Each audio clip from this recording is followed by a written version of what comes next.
지금부터 본 행사를 시작하도록 하겠습니다. 자, 우리 심사위원분들, 네네, 시작하겠습니다. 네, 좋습니다. 자, 안녕하십니까. 이번 2020 크리에이티브 브릿지 온라인 페스티벌 진행을 맡게 된 저는 현재 유튜브 서빈에 운영 중인 MC 서입니다. 반갑습니다. 자, 먼저 첫 행사의 사회를 맡게 되어서 너무나도 영광스러운데요. 저도 성균관대학교 졸업생으로서 이렇게 성균관대가 주관하는 행사를 하게 되어 굉장히 감회가 새롭습니다. 앞으로 잘 부탁드리겠습니다. 자, 그럼 지금부터 지난 9월부터 치열하게 달려온 이번 행사의 마무리 본선 심사 및 시상을 진행하도록 하겠습니다. 여기 계신 모두가 알고 계시겠지만 이번 2020 크리에이티브 브릿지 온라인 페스티벌의 처음 시작은 대학로 거리의 새로운 문화 콘텐츠를 활성화시켜보고자 시작이 되었다고 합니다. 아이디어만 있다면 누구나 도전 가능한 콘텐츠 오디션, 융합 문화 콘텐츠 창작의 진입 장벽을 낮추고 다양한 배경의 학생들이 어우러지며 나오는 새로운 콘텐츠 창작물 발굴 오디션. 저희가 본격적인 행사 시작에 앞서서 우리 문화예술미디어 융합원 송승호 원장님의 영상 먼저 함께 모시겠습니다. 돌릴게요. 찍겠습니다. 하나, 둘, 셋.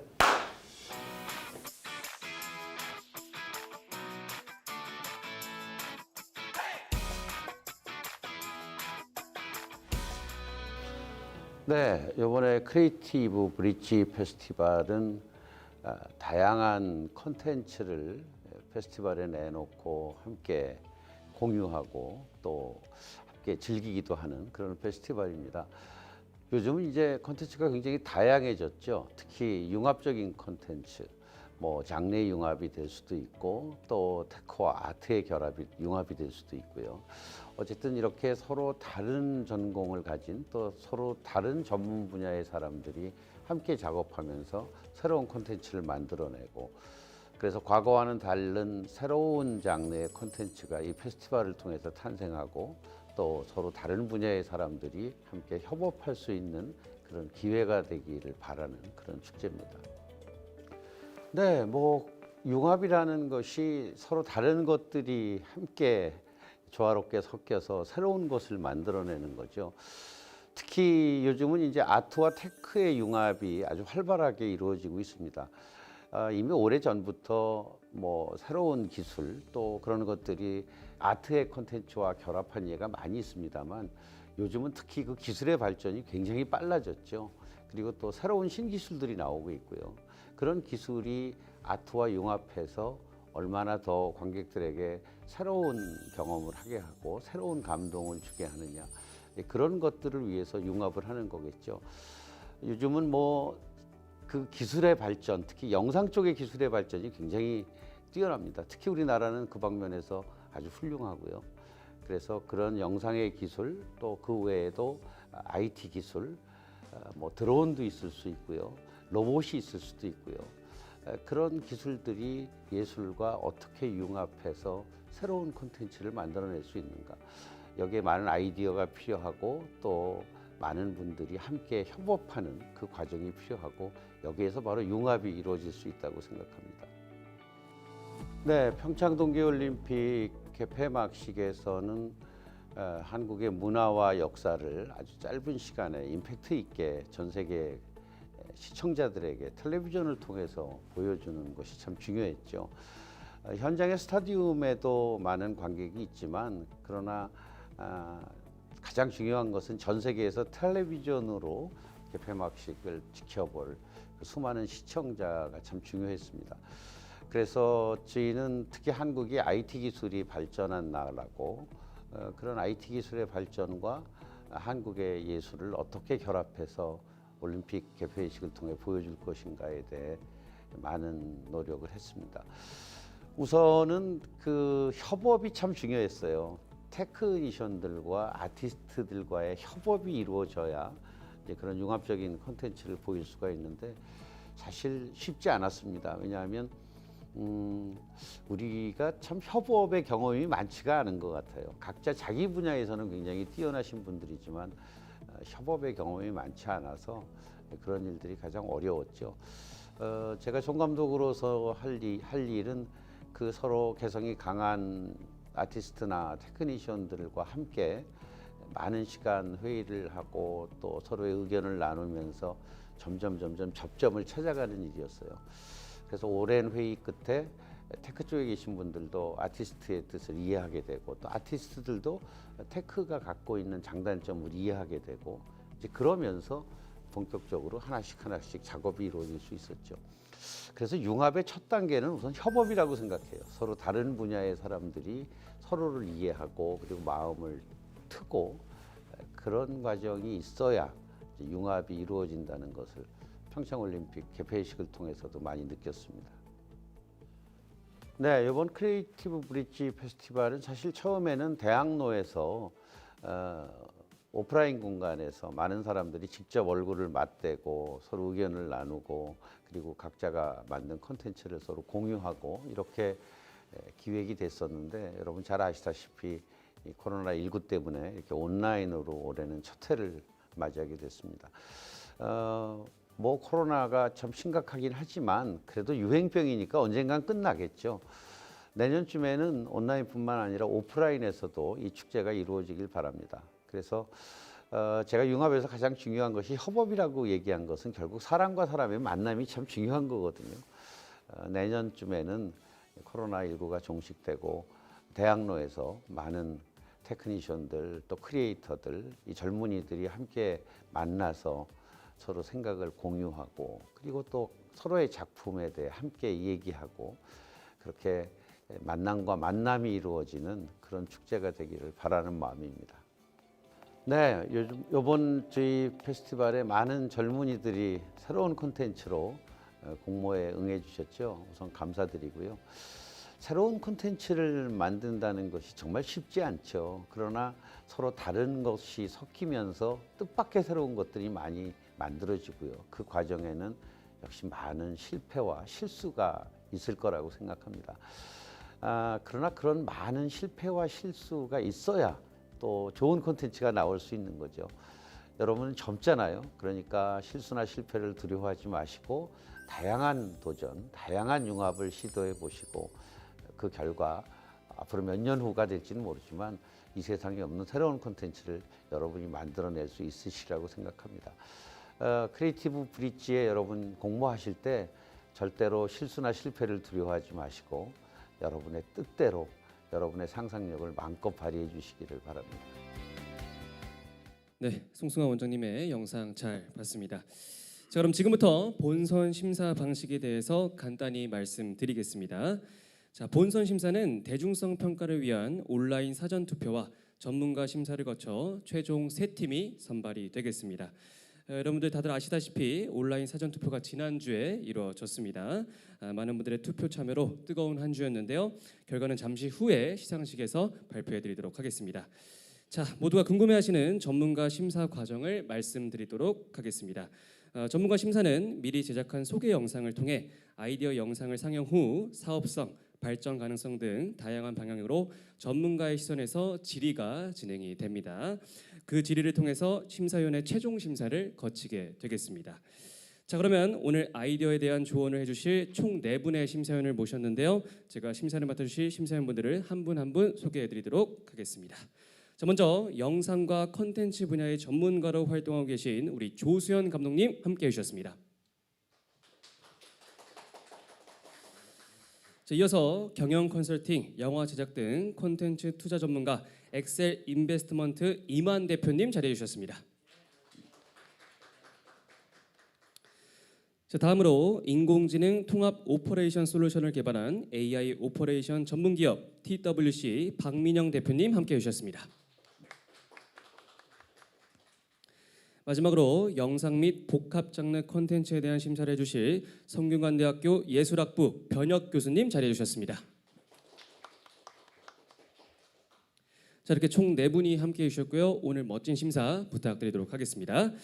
자, 그럼 지금부터 본격적으로 2020 크리에이티브 브릿지 온라인 페스티벌 본선 심사를 시작해 보도록 하겠습니다. 자, 먼저 1팀 5트리즈의 하비 포레스트 영상 함께 보시죠.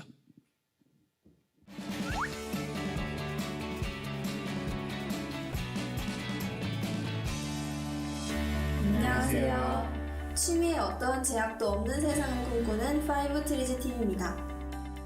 저희는 각자 글로벌 경영학과, 행정학과, 러시아 문학과, 유학 동양학과를 전공하고 있습니다. 이렇게 서로 다른 색깔의 저희는 코로나19 시대를 맞아서 화상 모임으로 관심사를 나누곤 했는데요. 이 경험은 화상 기반 무료 랜선 취미 공유 소모임인 하비포레스트를 기획하는 계기가 되었습니다. 현재 국내 취미업계는 클래스형 취미의 성장세 속에 코로나19의 영향을 정면으로 맞고 있습니다. 이 때문에 사람들이 전자기기를 이용한 취미생활에 더 많은 시간과 돈을 투자하고 있는데요. 이렇게 급변하는 세상 속에서도 저희와 같은 20대들은 유료 취미생활 비용에 대한 부담이 있다는 점이 변함없었습니다. 그래서 떠올렸습니다. 코로나, 포스트 코로나 시대의 전자기기를 활용해 20대에게 시공간적 제약 없이 취미를 공유하고 공감할 수 있는 무료 랜선 취미 공유 소모임을 만들어주는 것은 어떨까? 그렇게 만들어진 하비포레스트는 취미 모임 네트워크를 뜻하는 하비포레스트, 즉 취미의 숲이라는 뜻과 취미 활동을 통한 휴식이라는 하비 포 레스트 두 가지 의미가 결합되어 만들어졌습니다. 저희 하비포레스트는 유노멀 시대에 다양한 취미를 가진 사람들이 한데 모일 수 있는 플랫폼으로서 유저들에게 화상 미팅 서비스를 통해 취미를 즐길 수 있을 뿐만 아니라 온라인으로 친목을 쌓을 수 있는 새로운 경험을 제공할 것입니다. 가상 앱 화면을 통해 저희의 플랫폼을 구현해 보았는데요. 먼저 게시판과 화상 모임 페이지를 통해 참여자들은 취미에 대한 이야기들을 언제든지 쉽게 공유할 수 있습니다. 화상 모임에 참여하고 즐기고 싶은 취미에 대해 새로운 화상 모임을 주관할 수도 있습니다. 취미 나무들을 모으며 나만의 취미 숲을 만들고 취미를 즐기는 데 필요한 물품들도 플랫폼 내 스토어에서 한 번에 해결할 수 있다는 것이 저희 하비포레스트의 장점입니다. 저희는 하비포레스트가 제공하는 서비스에 대한 실현 가능성과 타깃층의 반응이 궁금해졌습니다. 이를 확인하기 위해 시범 운영 버전을 만들어 사전 프로젝트를 진행해 보았는데요. SNS 계정을 개설하고 홍보 및 참여 신청을 받은 후에 취미별로 오픈 채팅방을 만들고 주기적으로 화상 모임을 진행하였습니다. 그 결과 사전 프로젝트였음에도 불구하고 많은 고객층이 저희에게 관심을 보이고 실제로 활발하게 화상 모임에 참여하는 것을 볼 수 있었습니다. 사실 처음 만난 사람들끼리 모여서 너무 어색하지 않을까 걱정을 했었는데 저희가 매주 대화 주제를 설정해서 큰 어색함 없이 화상 모임을 진행할 수 있었습니다. 하비포레스트의 최대 강점은 언택트 시대에 적합한 온라인 화상 모임이라는 것입니다. 시공간적 제약 없이 모임에 참여하고자 하는 마음만 있다면 누구나 쉽게 참여할 수 있습니다. 또한 취미는 즐기는 것이라는 목적에 맞게 일방적으로 취미를 배우는 것이 아니라 소통하며 취미를 즐길 수 있습니다. 이러한 배경으로 다양한 취미에 더 쉽게 접근할 수 있으며 취미를 취미로서 즐길 수 있는 기회를 제공할 수 있을 것입니다. 최종 목표는 하비포레스트 어플의 개발입니다. 저희는 아이디어에 그치지 않고 사전 프로젝트를 시행하여 우리 콘텐츠의 가능성을 확인했습니다. 운영상의 문제점을 또한 발견할 수 있었고 이를 보완하여 더 많은 사람들에게 어플의 형태를 통해 취미생활의 장을 제공할 것입니다. 어플 개발을 위해서는 기술과 펀딩 프로세스 등에 관한 자문을 받고 팀 조직 또한 체계화할 계획입니다. 세 가지 수식어로 하비포레스트를 표현하며 마치겠습니다. 쉽고 편하게, 끊임없이 무언가를 배우고 해내느라 이미 지친 우리 세대를 위해 즐기기만 하면 되는 공간을 만들어주고 싶습니다. 혼자서도 함께, 언택트 시대에 발맞춰 집에서도 다양한 사람들을 만날 수 있는 화상 취미 공유 커뮤니티를 마련하고 싶습니다. 새롭게 앞장선, 이를 통해 뉴 노멀 시대에서의 인간관계를 맺을 수 있는 새로운 방식을 제시하겠습니다. 네, 첫 번째 팀 5트리즈의 하비포레스트 영상 잘 보셨습니다.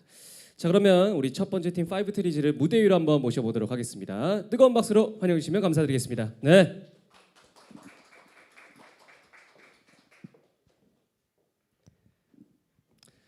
네, 간단하게 소개 한번 부탁드리겠습니다.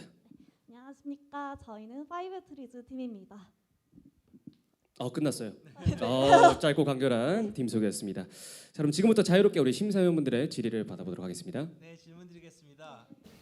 결국 이제 사람과 사람이 만나는데 이 직접 만나느냐 또 이런 동영상이나 다른 미디어를 통해서 만나느냐의 문제긴 하지만 어쨌든 취미 활동이라고 같이 한다는 것은 결국은 오프라인에서도 진행되면 효과가 더 클 수 있다고 생각하는데요. 궁극적으로 온라인만을 갈 건지 오프라인으로 간다면 예를 들어서 그런 취미 모임을 콜라보레이트하는 여러 뭐 경쟁사랄까 협력사들이 존재하자 프리비라든지 엑스크루라든지 여러 있는데 그런 회사들하고의 향후 뭐 조인트해서 공동 사업을 펼쳐나갈 그런 방향성은 없는지 궁금합니다. 네, 저희가 생각했을 때 가장 큰 가능성 중에 하나가 타린과 같은 현재 취미업계에서 가장 잘 네. 나가고 있는 기업들과 콜라보를 할 수 있다는 점이었는데요. 네.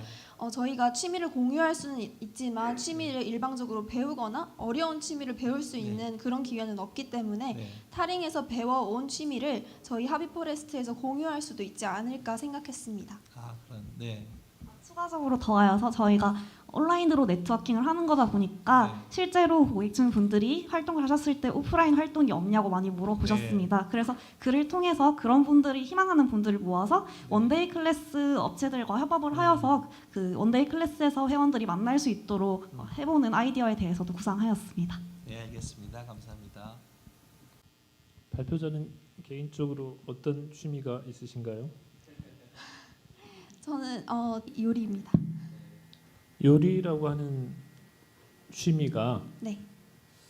이 플랫폼을 통해서 본인이 느끼고 있는 그 요리의 가장 본질적인 재미를 얼마나 전달할 수 있을 거라고 생각하시나요? 요리의 본질적인 재미, 그러니까 사람마다 본질적인 재미가 다르겠지만 저는 가장 재밌었던 부분이 예쁘게 만들어서 사진 찍어서 올리는 거였거든요. 그리고 이 레시피를 저는 저희 어머니한테 배워서 했던 것이 재밌었기 때문에 이 하비포레스트를 통해서 공유했을 때 그 사진을 공유하고 그 레시피를 공유했을 때 그 가장 큰 재미를 느꼈습니다. 오프라인 이야기가 자꾸 나오고 있는 이유는 아마도 합의라고 지금 규정한 것들의 본질적인 재미가 온라인적이지 않기 때문인 것 같아요.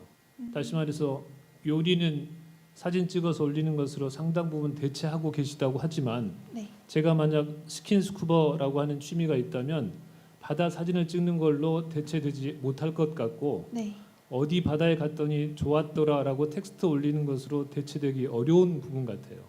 그래서 이 하비포레스트가 갖고 있는 가장 본질적으로 취미라고 하는 것을 이 플랫폼이 취미의 본질을 얼마나 소화할 수 있는가를 생각했을 때 대단히 제한적인 정보 전달에 그치는 것이라는 생각이 들어서 그렇다고 하면 그냥 기존의 구글 미트가 됐든 어떤 플랫폼을 제공하는 것 이상으로 합의이기 때문에 더 특화된 어떤 것이 무엇인가를 질문할 수밖에 없는 것 같아요. 네.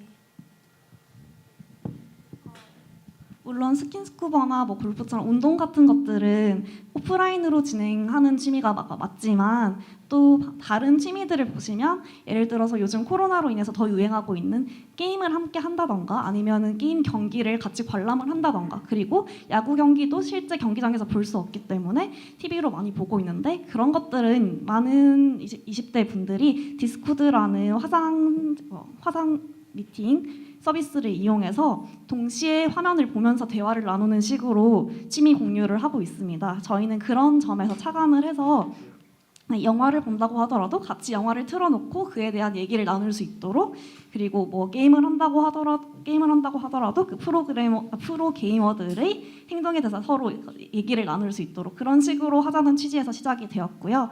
그리고 실제로 정말 액티브하게 무언가를 만들거나 행동을 통해서 해야 되는 취미 같은 경우에는 추후에 어떻게 저희 플랫폼에 들여올 수 있을지에 대해서 더 고민해볼 생각입니다. 네, 저희가 시간이 다 돼서요. 네, 질의는 여기까지 받도록 하고 마지막으로 하고 싶은 말씀 있으면 네 하시죠. 마지막으로 하고 싶은 말이 생각이 안 날 것 같아서 적어왔는데요. 화상 모임과 SNS는 코로나 시대가 증명해준 가까운 미래에 가장 중요하게 쓰일 기술입니다. 청년들에게 가장 익숙하고 필요한 이 기술을 코로나 블루, 번아웃 증후군에 지친 그들에게 힐링을 주는 기술로 활용하고 싶습니다. 취미에 제약이 없는 그날까지 최선을 다하겠습니다. 감사합니다. 네, 첫 번째 팀 5트리즈였습니다. 고맙습니다. 네, 고맙습니다. 자, 좋습니다. 자, 그럼 바로 이어서 두 번째 팀 만나보도록 하겠습니다. 우리 두 번째 팀은 장명수님의 리빗 영상 먼저 함께 보시겠습니다.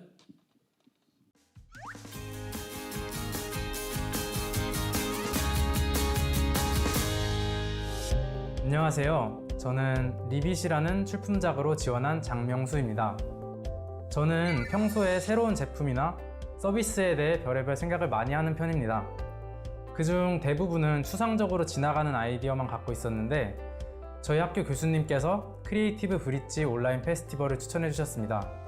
항상 머릿속에만 떠다니던 아이디어들을 구체화할 수 있는 좋은 기회라고 생각해서 참여하게 되었습니다.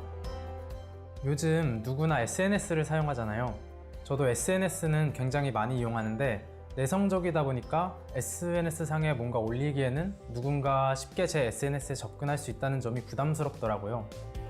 그래서 인터넷으로 모두가 연결된 세상이지만 내 SNS에 대한 접근에 물리적인 거리를 두면 어떨까라는 생각에서 새로운 형식의 SNS를 생각해 보았습니다. 그리고 제가 자주 가는 카페에는 포스트잇에 사람들이 자기 기분 상태나 내가 여기에 누가 왔다 갔다 등의 메시지를 써서 벽에 붙여놨더라고요.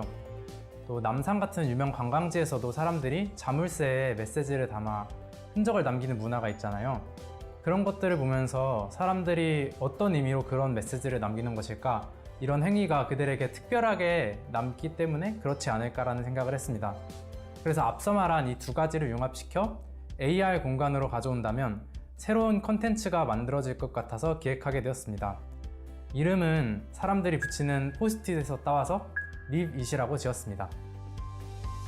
리빗은 증강현실 기술과 위치 기반 서비스를 이용한 SNS 어플리케이션입니다.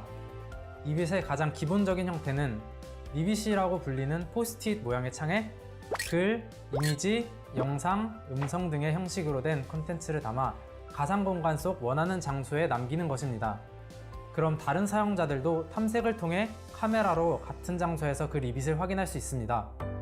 그리고 공개 범위를 설정할 수 있는데 일정 범위 내에만 있으면 내용을 볼 수 있는 넓은 범위부터 직접 그 자리에 가서 카메라로 찾아야만 볼 수 있는 세밀한 범위까지 다양하게 설정이 가능합니다. 또한 가상의 공간에서 사용자들은 자유로운 형식의 콘텐츠를 올리고 서로 공유하며 상호작용할 수 있습니다. 제가 생각하는 리빗의 장점은 높은 자유도입니다. 지금은 리빗이라는 포맷에 내용을 담아 붙이는 형식만 제시했지만 기술을 좀 더 확장시키면 이 외에도 증강현실 공간상에 다양한 콘텐츠를 구성할 수 있을 것입니다. 리빗은 가상의 공간이지만 내가 만든 것들로 자유롭게 실제 세상을 채우는 듯한 느낌을 주어 이용자들에게 특별한 경험을 제공할 수 있을 것입니다. 앞서 기존 SNS의 높은 공유성으로부터 오는 부담감을 줄이고자 생각한 앱이라고 했는데 결국 내 리빗을 누군가 보게 된다면 똑같은 게 아니냐라는 생각을 하실 수 있습니다. 리빗은 다른 SNS와 달리 항상 공간적 제약이 있기 때문에 여기서의 노출은 오히려 특별한 의미라고 생각합니다. 또한 내가 올린 리빗이라도 그 자리에 다시 가야지 리빗에 대한 공감과 댓글을 볼 수 있습니다. 그 자리에 다시 갔을 때 누군가 나에게 건네놓은 한마디는 더 소중하고 따뜻하게 다가올 것이라고 생각합니다. SNS마다 가지고 있는 분위기와 감성이 있습니다. 리빗은 기존에 존재하던 SNS와 형식이 다릅니다. 이를 이용해 리빗만의 감성을 만들어낸다면 경쟁력 있는 콘텐츠가 될 것입니다. 우선 비즈니스 모델을 보완해야 할 필요가 있다고 생각합니다. 현재 정해놓은 모델은 너무 단순해서 좀 더 정확하고 수익성을 높일 수 있는 방향으로 구체화할 필요가 있다고 생각합니다. 이 외에도 다른 방식으로 수익을 창출할 수 있는 방법을 고안해 볼 것입니다. 그리고 리빗을 직접 확인하려면 결국 카메라를 켜야 하는데 몇몇 사람들은 밖에서 카메라를 켜는 것에 대한 부정적인 인식을 가지고 있습니다. 이에 대한 거부감을 극복시키고 어떻게 카메라를 켜도록 유도할지 방안도 설계할 것입니다. 또한 앱의 특성상 이를 악용하는 사례가 있을 수 있는데 이러한 케이스를 방지하기 위한 대책도 세울 것입니다. 앞으로 창의력을 기르고 아이디어를 논리적으로 구상해 리빗과 제가 가지고 있는 아이디어들을 확장시켜 나갈 것입니다.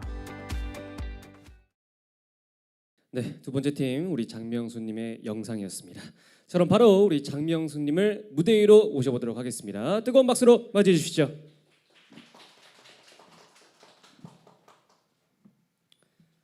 소개 한번 해주세요. 네, 안녕하세요. 저는 리빗이라는 출품작으로 지원한 경희대학교에서 온 장명수라고 합니다. 자, 그럼 지금부터 심사위원들의 자유로운 질의 시작하도록 하겠습니다. 네, 박민영 대표님. 범용 서비스를 만들어야 되는데요. 범용 서비스. 그러니까 평상시에도 그러니까 내가 어떤 장소에다가 그러니까 뭐라 그러죠? 리빗을 하는 거 이외에 제가 그러면 평상시에는 그거를 매일 볼 만한 이유는 어떤 걸 만들 수가 있을까요?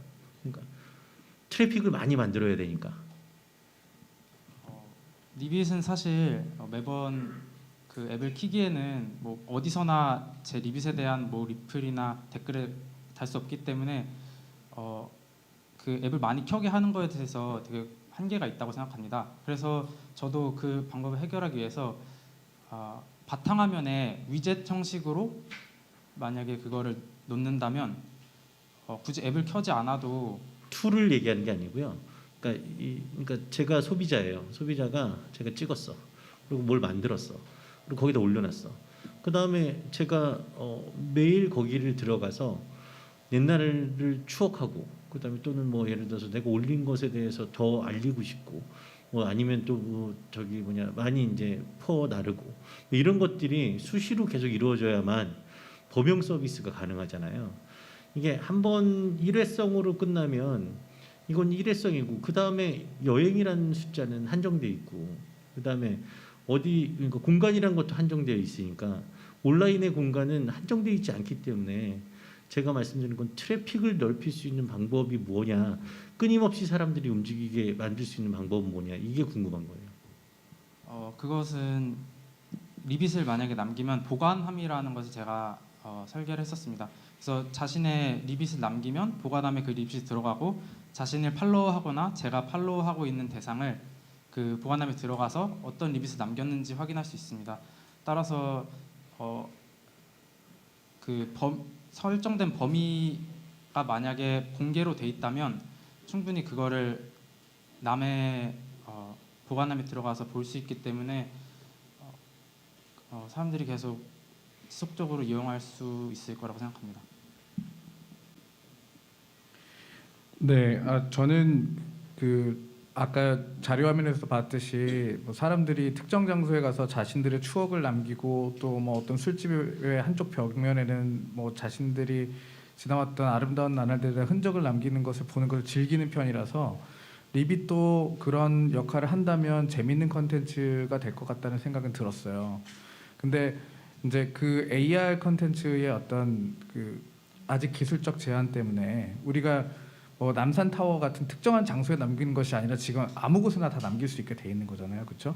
네. 네, 그러다 보니까 그 GPS의 정확도가 지금 현재 아무리 뭐 디테일하게 뭐 해봤자 50cm 이내의 유격은 다 있는데, 그럼 어느 순간에는 그냥 모든 공간에 다 포스트잇이 막 떠다니는 그런 날이 오지 않을까 싶은 생각이 들었거든요. 그런 부분에 대한 뭐 계획은 있는지 하고, 또 하나는 아까 전에 악용하는 사례가 있을 수 있기 때문에 뭐 앞으로는 고민하겠다 그렇게 말씀하셨는데, 이 공공성을 저해하는 위해 컨텐츠들이 올라갈 수 있잖아요. 그러면 그것들을 뭐 규제하거나 필터링할 수 있는 기능도 필요한데, 아니면은 아무나 막 켜서 막 뭐 예를 들면 청소년들에게 적합하지 않은 컨텐츠들만 올라간다든지, 아니면 욕이 난무한다든지 막 이럴 수도 있는 거니까. 그런 것들을 필터링할 수 있는 계획이 있으실까요? 일단 두 번째 질문부터 대답을 해드리면, 네. 제가 말씀드린 발생할 수 있는 문제는 사생활 침해나 심사위원 분께서 말씀하신 문제도 있고, 또 주거 침입이나 불법 촬영 등의 문제를 저는 생각했었습니다. 그래서 그를 방지하기 위해서 앱을 실행시킬 때마다 그러한 행위가 범법 행위이고 처벌받을 수 있음을 소비자들에게 인지를 시킴으로써 조금 방지를 할 수 있다고 생각합니다. 또 회원 가입 시에 그런 행위를 하지 않겠다는 동의 화면을 보여줌으로써 좀 더 경각심을 가질 수 있게 이렇게 고안을 해보았습니다. 사람들한테 미리 경고를 주는 것으로 그 문제가 다 해결될까요? 일단은 네, 그 부분은 알겠고, 그다음에 제가 처음 질문드렸던 부분 답변해 주실 수 있을까요? 리빗은 네. 팔로우한 대상의 리빗만 확인할 수 있는 설정을 할 수 있습니다. 네. 따라서 제가 보기 싫은 리빗이 있다면 전체 그 리빗을 보는 설정을 해제시킨다면 제가 팔로우한 사람만 볼 수 있기 때문에 그러한 일은 아마 발생 안 할 수도 있을 것 같습니다. 네, 감사합니다. 질의는 여기까지 하고요. 명수님 끝으로 하고 싶은 말씀 있으면 하세요. 일단 그 이번 크리에이티브 브릿지 온라인 페스티벌에 참가하면서 굉장히 저는 그 아이디어에 대해서 자신감이 없었는데 누구나 참여할 수 있다는 점이 저에게 용기를 주었고 이번에 본선에 진출함으로써 좀 자신감을 얻게 되었습니다. 그래서 많이 부족하지만 앞으로도 다양한 사람들과 협업을 통해서 실제로 이 리빗을 개발해보고 싶고 더 구체화해서 다른 창업 경진대회도 도전을 해보려고 합니다. 네, 그런 점에서 저에게 이렇게 자신감을 준 것이 너무 감사하다는 말씀을 드리고 싶습니다. 네, 고맙습니다. 2번 참가자 장명수님이었습니다. 감사합니다. 네, 고맙습니다. 용기 내주셔서 고맙습니다. 자, 이제 세 번째 팀을 만나보도록 하겠습니다. 우리 세 번째 팀은 임창민님의 공중전화로 떠나는 VR 국내 여행 영상 함께 보시죠.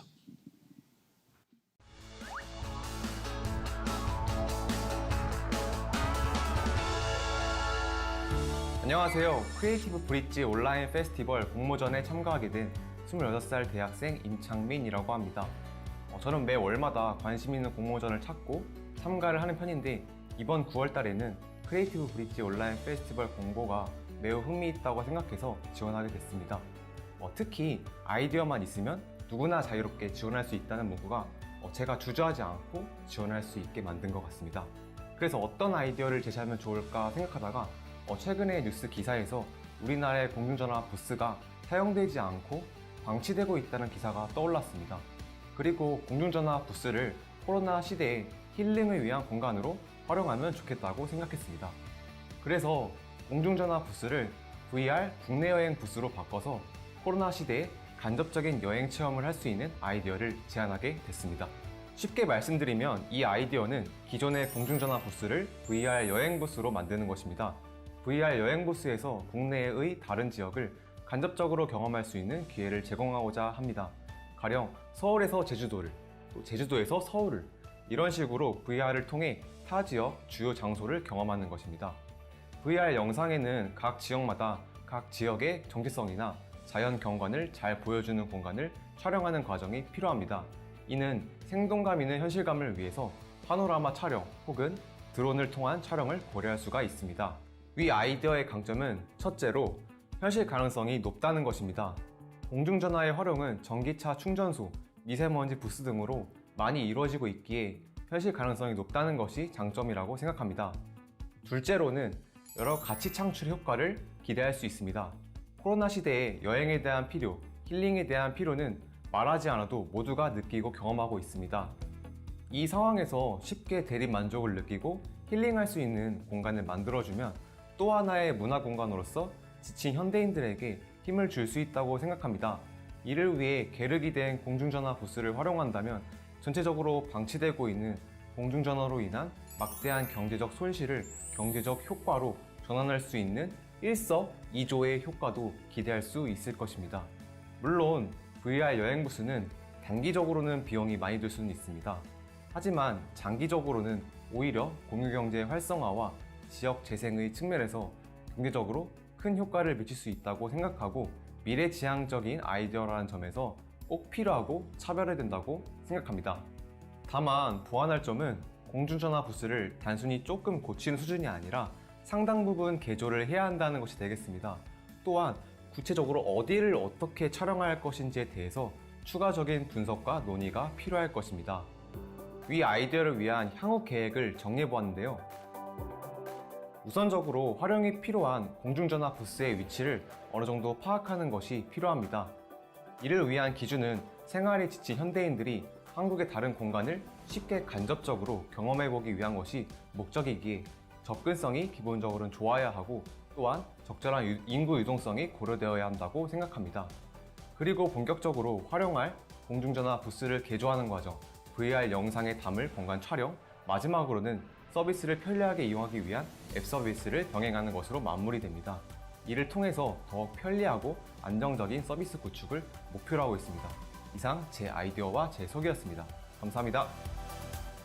네, 세 번째 참가자 우리 임창민님의 영상이었습니다. 자, 그러면 우리 창민님을 무대 위로 한번 모셔보도록 하겠습니다. 네, 이쪽으로 나오셔도 되는데 좁은 길로. 예. 박수로 맞이해 주시죠. 네. 소개 한번 부탁드리겠습니다. 예, 안녕하세요. 저는 크리에이티브 브릿지 온라인 페스티벌에 참가한 26살 임창민이라고 합니다. 안녕하세요.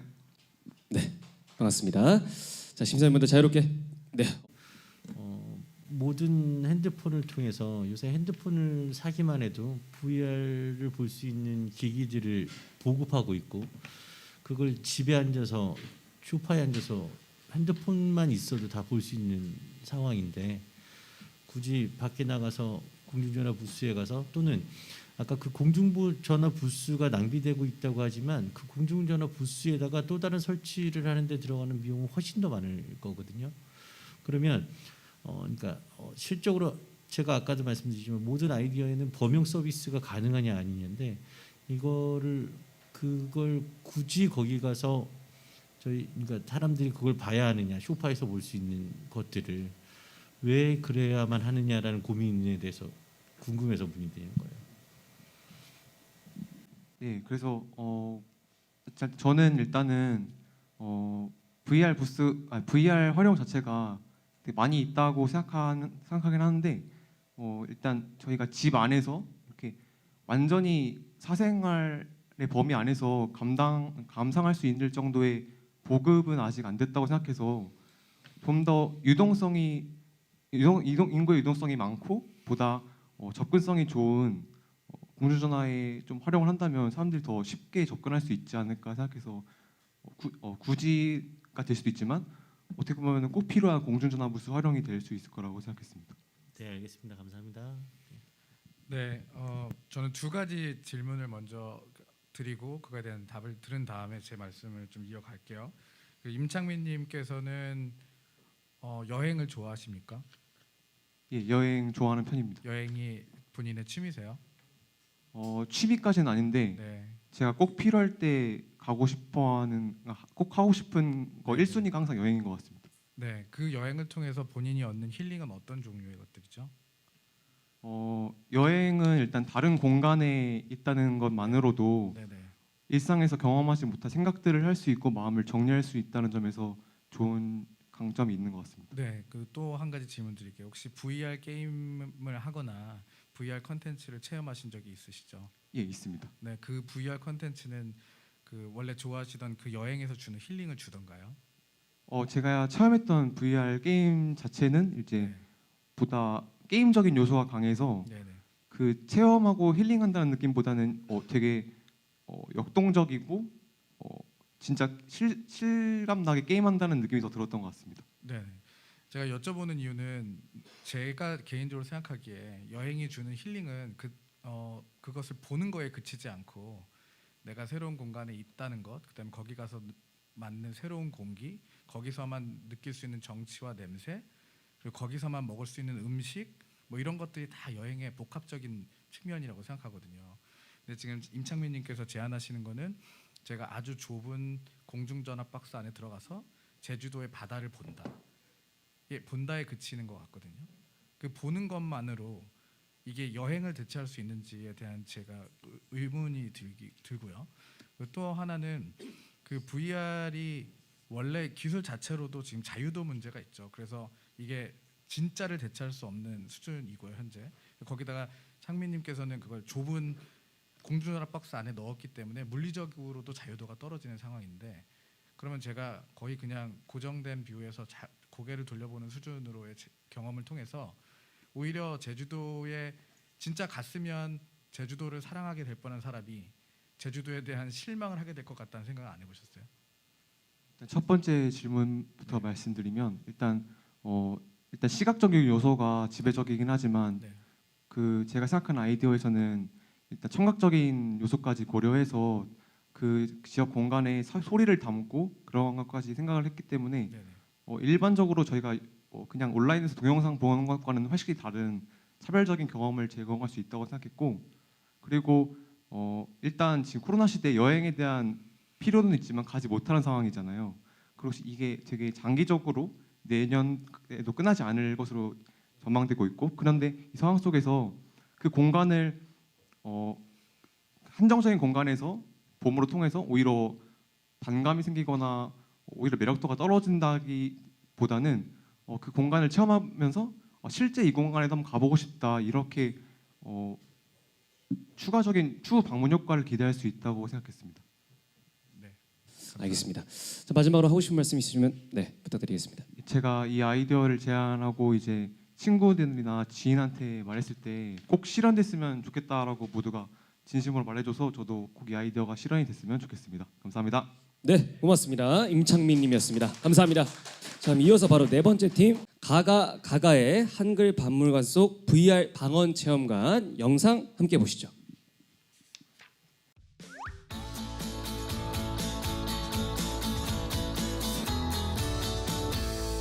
글자 가 4번을 가지고 개가 재야 라는 표현을 할 수 있는 아주 위대한 우리말이 있습니다. 안녕하세요. 가가 팀의 정수인입니다. 수도권 중심인 우리나라에선 방언, 즉 사투리를 사용한다는 것 자체만으로 위축이 되는 경우가 참 많은데요. 부산 출신인 전 이런 점이 너무 아쉬웠습니다. 그 뒤로 본가 근처 작은 역사박물관을 방문했는데 거기서 VR 체험관을 봤어요. 임진왜란 당시 장군이 돼서 일본군을 활로 쏘는 그런 게임이었는데요. 재밌고 몰입도 잘 되고 역사적인 의미도 있어서 참 좋았는데 여전히 박물관에 사람이 적은 게 너무 아쉬웠죠. 저는 제가 아쉬워했던 지역어 소외 그리고 박물관의 소외에 비슷하다 이런 느낌을 느꼈고 이 둘을 모두 존중하는 사회를 만들기 위한 방안으로 VR 방언 체험관을 기획하게 됐습니다. 저는 사실 제 기획에 확신이 부족했어요. 다수에게 희소한 방언, 박물관, 그리고 VR이 사실 저한테 용기를 주긴 좀 어려웠죠. 하지만 세상에 뛰어들어 봐야지 제 기획에 대해 확신할 수 있다고 생각해 이 융합 콘텐츠 제작에 자신감을 불어넣어주는 크리에이티브 브릿지 온라인 페스티벌에 지원하게 됐습니다. 저는 직접 보고, 듣고, 말하고, 쓰면서 각 방언을 체험하고 방언과 한글 박물관에 대한 관심까지 고취시킬 수 있는 한글 박물관 속 VR 방언 체험관 한글의 꽃 방언을 기획했습니다. 이번 기획에서 방언의 어휘 사용, 억양, 인식, 이해라는 4가지 의미를 꺼내주려 했고요. 전체 흐름은 이 4가지를 배워가면서 그 과정 속에서 빛나는 나비 3마리를 찾고 그 나비들이 한글의 꽃을 빛나게 한다입니다. 천지백갈이란 사투리가 표준어로 뭘까? 억양의 차이를 좀 더 직관적으로 알 수 있는 방법은 없을까? 지역 문화 간 갈등은 정확히 어떤 느낌일까에 대한 의문을 모두 해소시킬 수 있는 콘텐츠입니다. 우선 차별점은 이 기획이 희소한 것들을 다 뭉쳐서 되려 융합적인 기회를 준다는 점입니다. VR 방언 체험관은 소외받았던 방언, 박물관, VR이 합쳐져 방언과 지역 문화를 이해하고 존중하게 하고 사람들에게 박물관이 보편적으로 느껴지게끔 할 수 있는 기회를 줄 것입니다. 또한 꽃이라는 상징 매체도 차별점이라고 볼 수 있는데요. 실제 한글박물관 전시 마지막에 한글은 꽃이다란 벽이 VR 방언 체험관과 연결이 된다는 통일성, 그리고 체험 끝에도 같은 벽을 다뤄 수미상관 구조를 갖고 곽꽃, 라넌큘러스, 난초, 네이꽃 순의 꽃말들로 표현되는 지역인식의 성장이란 의미 모두가 강점이라고 볼 수 있습니다.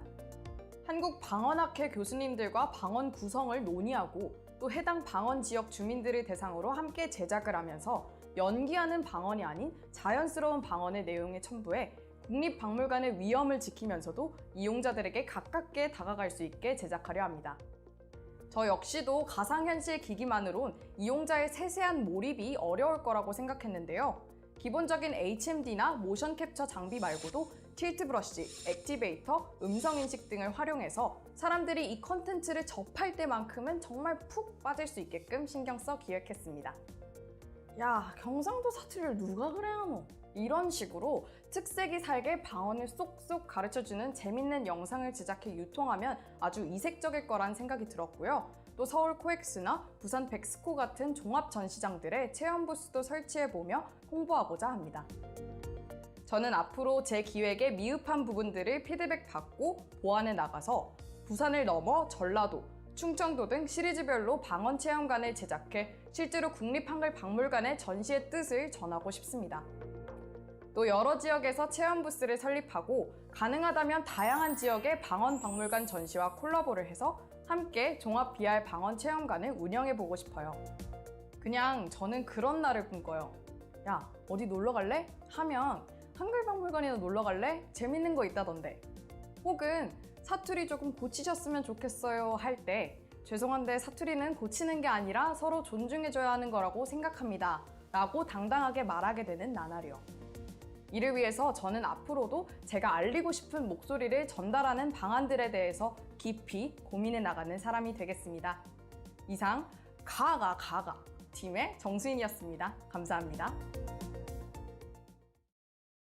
네, 제가 사투리를 못해서 설명을 잘 못했네요. 가가였군요. 아, 좋습니다. 자, 그러면 네 번째 팀 가가 팀 큰 박수로 맞이해 주시죠. 네.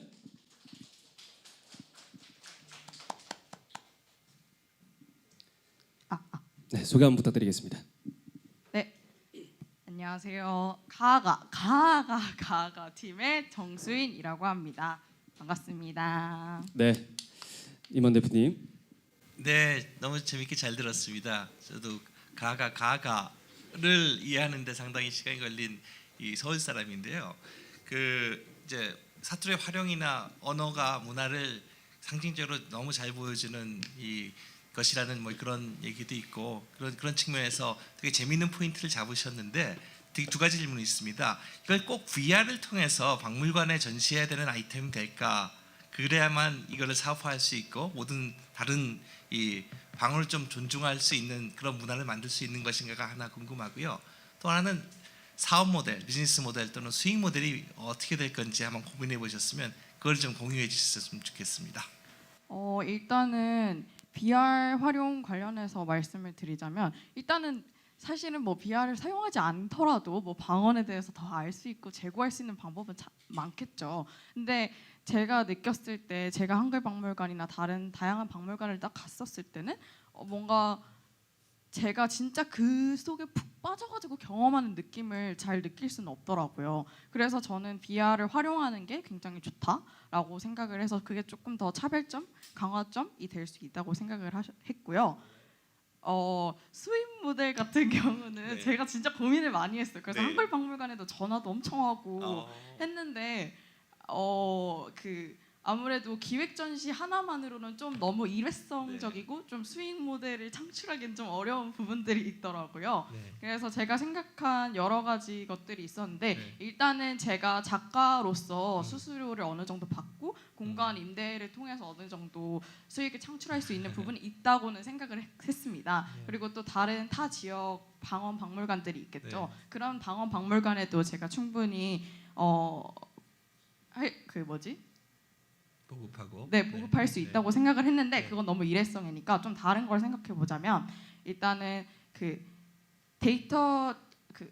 데이터 킹이라는 곳에서 K 뮤지엄과 스마트 박물관 관련해서 온라인 VR 박물관 전시 콘텐츠들을 좀 기획하시는 분들 회사들이 있더라고요. 그래서 거기에 그 작품들을 보니까 아무래도 실제 내가 박물관에 들어가서 체험하는 거를 도와주는 그런 형식의 플랫폼들인데 국립박물관과 연계를 해서 그 구독 플랫폼 같은 걸 구축을 했더라고요. 그래서 저는 그 플랫폼에 좀 제 컨텐츠를 판매하는 형식으로 진행을 해도 좋을 것 같다는 생각이 들었고요. 또 하나 더 생각을 한 게 있는데 공연 같은 걸로 각색을 해서 좀 공연 수요를 받을 수도 있다고 생각을 했었습니다. 알겠습니다. 잘 들었습니다. 감사합니다. 네. 이번에는 변혁 교수님 먼저 한번 질문해 주시죠. 재밌는 아이디어였던 것 같아요. 근데 비슷한 전시가 있었던 것도 사실이고, 근데 지금 지적해 주셨던 것처럼 VR 컨텐츠와 이 컨텐츠의 연관성, 좋은 조합인가에 대한 질문이 생각이 들고, 그러니까 저희가 오늘 여러 팀들을 보면서도 같이 느껴지는 게 좋은 아이디어들인데 아이디어들의 연계의 논리성 이걸 질문하게 돼요. 왜냐하면 박물관이 소외돼서 안타까웠다. 또 방언도 소외돼서 안타까웠다. 그래서 같이 묶어봤다. 말이 되는 것 같은데 소외된 게 꼭 박물관만은 아닐 텐데 굳이 거기서 박물관하고 이 방언하고 연계가 그렇게 왜 필요하지? 그 연계의 논리성이 약해서 소외라는 단어의 공통점은 있었지만 그런 것 때문에 오히려 아이디어를 제한하고 있다는 생각이 들어요.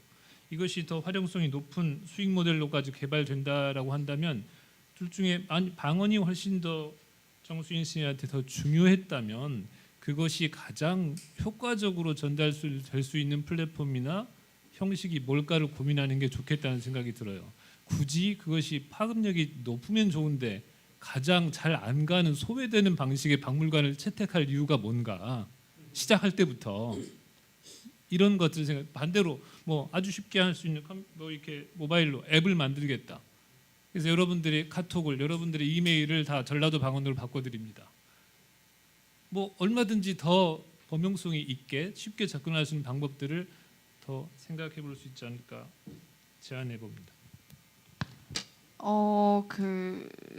일단은 저 같은 경우에는 제 경험을 일단은 엮어서 이 아이디어를 만들어냈던 거였는데요. 제가 한글박물관 기획전시관에 들어가서 노랫말 선율과 삶을 싣다라는 거에 가서 뭔가 과거의 음반 가게들의 벽을 구현하고 그 당시의 창작 대중가요들의 노래를 듣고 뭐 그런 경험을 통해서 뭔가 이렇게 박물관적인 심층 있는 내용과 뭔가 체험하는 요소들을 엮으려면은 방언과 박물관을 함께 엮는 게 되게 좀 사람들의 뭐랄까 소수일지라도 그 소비자층을 확실하게 타겟을 정할 수 있을 거라고 생각을 들었고요. 제가 또 아까 비즈니스 모델 하면서 말씀 못 드린 게 있는데 아까 그 세 가지도 사실 다 좀 일회성적이라고 생각을 했었어요. 그리고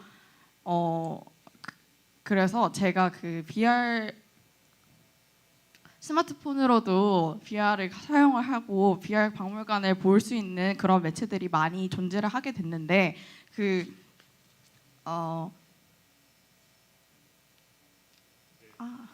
쉽게 그냥 저희가 조금 고급형에 제한된 인원을 위한 효과 아니면 대중적인 효과를 위해서 이런 선택이 좀 기획에 선명하게 드러났으면 좋겠다는 의미로 받아주시면 되겠습니다. 그래서 제가 그 VR 박물관 플랫폼에서 잠시만요.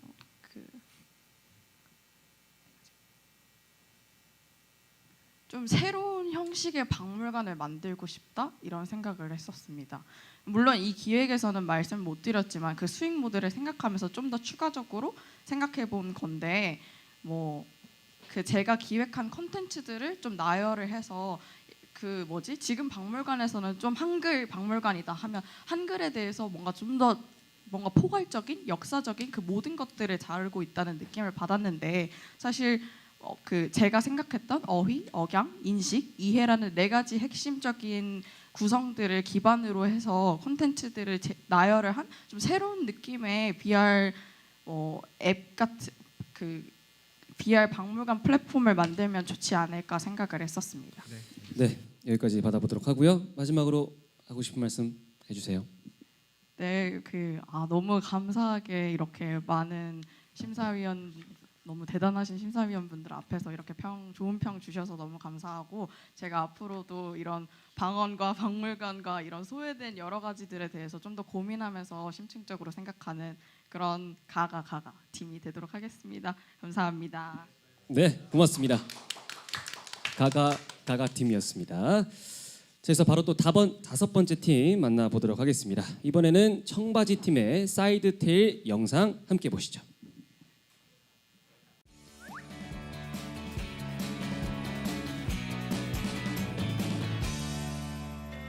콘텐츠의 과거와 미래가 만나는 곳 1인용 인터랙티브 AR 보드게임 사이드테일입니다.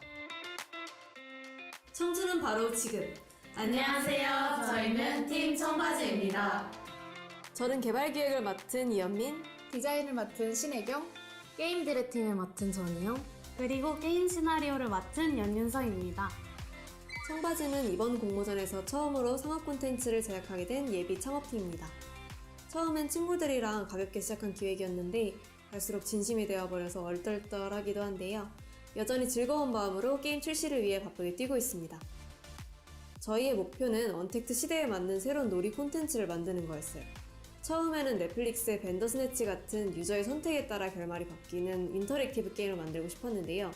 온라인상에는 이 비슷한 콘텐츠가 이미 많더라고요. 그때 언택트로는 꼭 온라인 콘텐츠만 즐길 수 있는 게 아니라는 생각이 들었어요.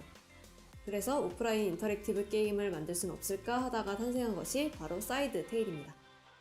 사이드 테일은 ICT와 보드게임을 융합한 언택트 시대에 걸맞는 1인용 인터랙티브 AR 보드게임 콘텐츠입니다. 동화를 다시 구성해서 미스터리하고 독특한 세계관을 배경으로 하고 있고요.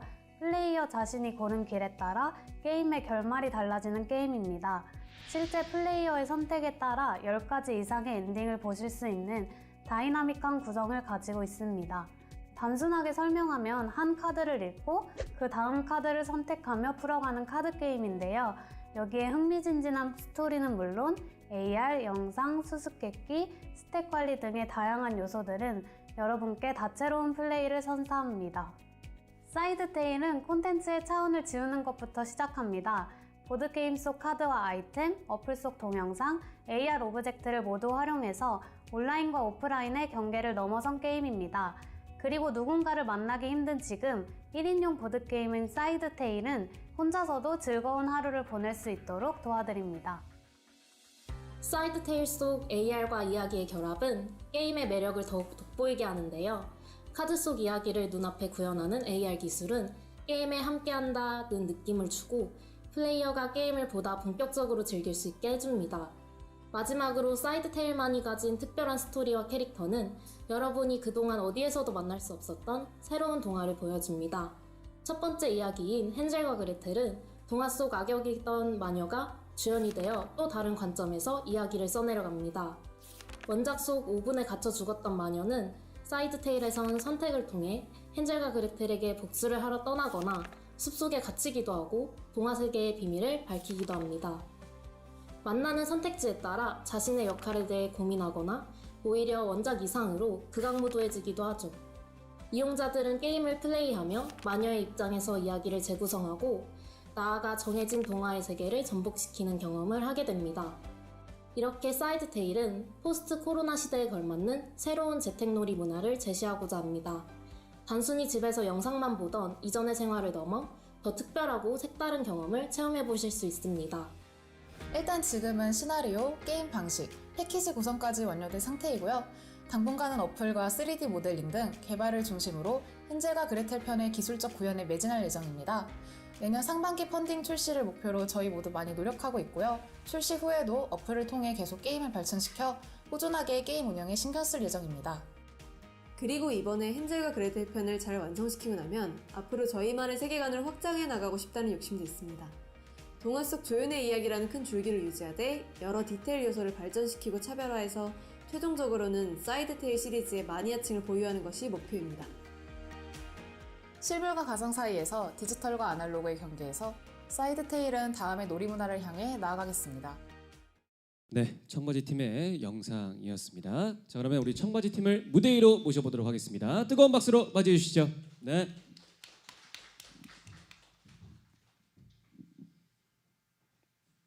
다 청바지를 입고 오셨네요. 예. 소개 한번 부탁드리겠습니다. 그러네. 청춘은 바로 지금. 안녕하세요. 테일입니다. 뭐가 좀 안 맞네요. 자, 알겠습니다. 질의응답 시간 가져보도록 하겠습니다. 네, 기술로서는 AR을 선택하셨는데 그 AR 컨텐츠들의 뭐 흥망성쇠를 보셨는지 모르겠지만 이게 현실과의 고리를 풀지 못하면 AR은 수명을 금방 끝내버리거든요. 그래서 이 증강된 현실, 그러니까 제가 이 헨젤과 그레텔을 감상할 때에 제가 굳이 다른 기술이 아니라 현실과 합쳐진 이 증강현실에서 이거를 감상해야 되는 당위성 그리고 그 기술에 대한 철학에 대한 이해를 좀 가지고 있어야 하는데 그 하필이면 여러 가지 기술들 중에서 AR을 선택해서 내가 보드 게임을 이 현실이 카메라로 내다비치는 이 환경에다가 놓은 이유가 있으신지 궁금합니다. 두 가지 이유가 있는데요. 하나는 AR이라는 것이 증강현실이잖아요. 그 VR과 다르게 현실 위에 놓인다는 점에서 오프라인 게임과 온라인 게임의 중간에 있는 어떤 테크놀로지라고 생각을 했습니다. 그리고 두 번째 이유는 저희 스토리텔링과 연관이 돼 있는데요. 판타지 세계관을 다루고 있는 입장에서 현실에서 AR 테크놀로지의 매력 중에 하나가 현실에서 어떤 현실과 연관된 판타지를 볼 수 있는 점이라고 생각을 하거든요. 그 지점을 AR 기술이 잘 저희 판타지 세계관과 어우러질 수 있다고 생각했습니다. 네, 제 질문을 드리는 이유는 아까 전에 그 자료 화면에 보니까 그 캐릭터도 그렇고 카드도 그렇고 거기에 집 같은 구조 같은 것도 있는데 그게 굳이 현실에 놓였을 때 현실과의 연계성이 특별히 보이지가 않아서 혹시 계획은 있는데 지금 보이기만 그렇게 보였는지 한번 확인하려고 여쭤본 거거든요. 그 혹시 계획은 있으신가요? 제가 봤을 땐 그냥 3D 모델이 그냥 둥둥 떠 있는 현실과의 연계성이라는 게 어떤 뭐 네. GPS나 이런 아니요. 제가 뭐 이 공간에서 그 게임을 한다면 네. 이 뭐 저희 우리가 같이 서 있는 이 공간 안에 그 캐릭터가 함께 있다든지 예를 들면 포켓몬고 같은 경우는 당연히 그 원래 그 게임은 우리 일상에서 막 튀어나오는 희귀한 동물들을 보는 거잖아요. 이케아의 가구 AR은 내 집에 그 가구를 놓기 위한 컨텐츠잖아요. 현실과의 융합성이 보이죠. 도드라지잖아요. 근데 헨젤과 그레텔은 왜 현실과 함께 감상을 해야 되냐는 거죠. 완전한 판타지잖아요.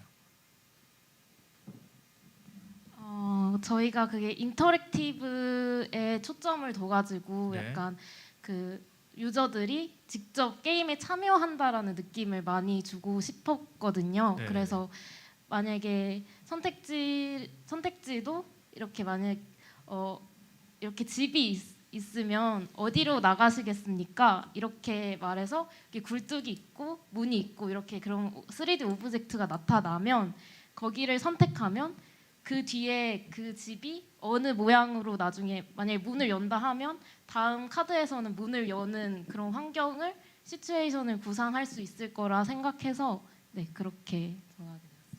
추가로 현실과의 연계성 같은 저는 말씀해 주셨는데 그거가 저는 저희 힌트나 이벤트 카드에서 드러난다고 생각을 하거든요. 저희가 구상하고 있는 이벤트 카드는 그 게임의 마법이 나타났을 때 제 실물 카드가 AR 카드로 바뀌어서 그 영상에는 없었는데요. 그 마법이 나타나서 뭔가 모양이 변하거나 좀 상호작용이 있는 걸 구상을 하고 있었습니다. 네, 감사합니다. 네, 마지막으로 변혁 교수님. 시나리오가 여러 벌 많이 쓰여 있나요? 시나리오. 네. 네, 뭐 지금 굉장히 다양하게 뭐 결말 10가지라고 그랬나요 아까? 네. 네, 그건 다 완결되어 있고 다음 화도 다 쓰고 계획 중이시고 네. 많이 쓰고 계세요? 이야기가 질문이 이게 이제 게임이다 보니까 1인 게임인데 몇 번 정도 할까요? 여러 번 하면 또 하고 싶고 다음 날 또 하고 그렇게 될까요? 저희가 이게 엔딩을 여러 개로 한 게 이제 보통 이런 인터랙티브 게임은 진짜 엔딩이 정해져 있는 경우가 많은데 저희는 그렇게 딱히 진짜 엔딩을 정해주지 않고 이거를 수집하는 그런 재미로 할 수 있다고 생각을 했거든요. 그래서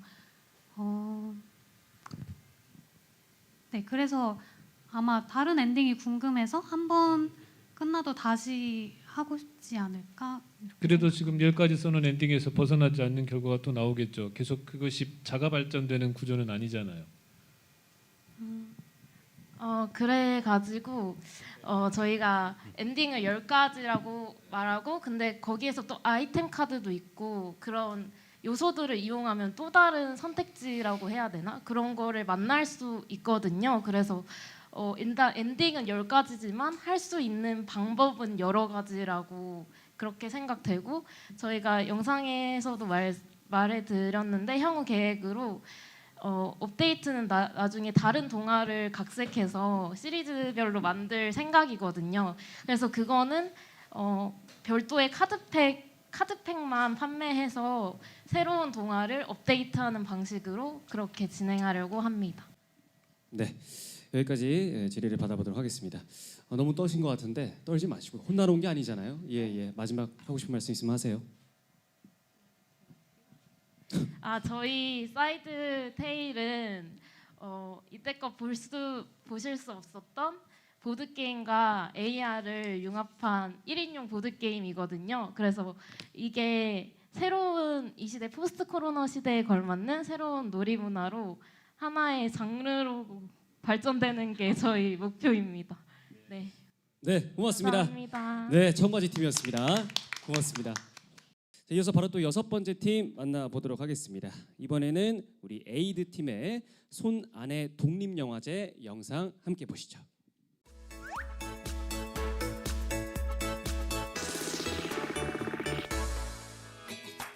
안녕하세요. 저희는 커뮤니케이션 학부 대학생들로 구성된 에이드팀입니다.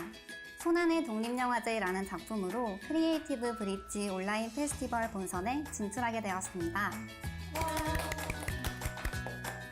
보통 본인이 관심 있어 하고 원하는 주제를 가지고 실현시킬 수 있는 아이디어를 낼 수 있는 기회가 생기기 쉽지 않잖아요. 그런데 크리에이티브 브릿지 온라인 페스티벌에서는 저희가 상상한 아이디어를 실제 콘텐츠로 발전시킬 수 있을 것이라고 생각했습니다. 그리고 저희의 전공과 연계하여 서로의 관심 분야에 적합한 공모전이라고 생각해서 주저하지 않고 참여하게 됐습니다. 저희가 회의를 거치면서 영화 산업에 포커스를 맞추게 되었어요. 상업 영화는 영화관 혹은 VOD 서비스로도 쉽게 접할 수 있는 반면에 독립영화는 접할 수 있는 플랫폼을 찾는 일조차 쉽지가 않더라고요. 게다가 올해는 코로나19의 확산 때문에 무대 인사, 시사회 등이 잇따라 취소되기도 했죠. 이런 영화제들도 온라인으로 진행되면서 비대면성이 더 일반화된 상황에 4차 산업기술을 접목한다면 조금 더 대중에게 가깝고 현실감 있게 다가갈 수 있지 않을까라는 생각에서 콘텐츠를 기획하게 되었습니다.